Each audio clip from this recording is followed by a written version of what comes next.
Coco Gauff reached her second Grand Slam final on Thursday after defeating the Czech Republic's Karolina Muchova at the US Open in a match interrupted by climate protesters.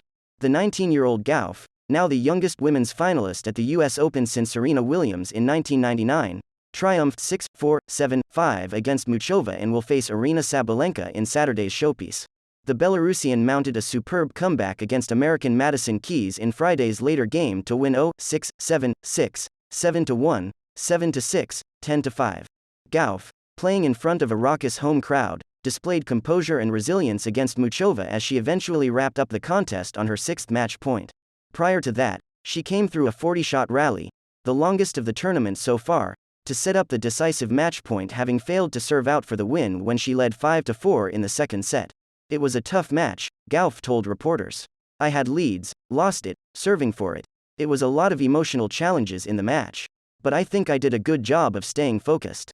I'm just really proud of myself today." Gauff quickly established a 5-1 lead in the first set before being pegged back by Muchova, this year's defeated French Open finalist, with 2 breaks of serve. But the American responded by winning the next game to love, her third break of the match, and taking the first set in 42 minutes.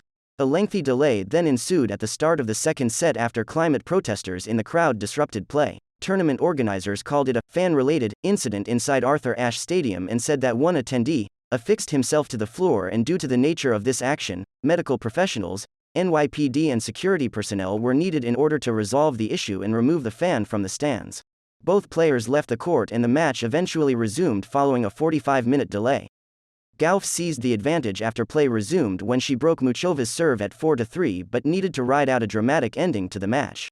She eventually sealed the win when a Muchova backhand drifted long, punching the air and roaring in delight. Asked about her evolution since losing last year's French Open final to Iga Swiatek, Gauff said, "This time around, I have been focusing more on myself and my expectations of myself."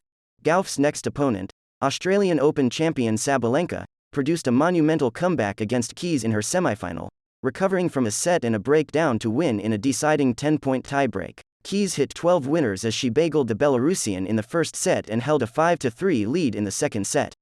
But Sabalenka, who will soon be crowned number 1 in the world after Swiatek's early exit at the tournament, hit back and played an excellent tiebreak to level the match.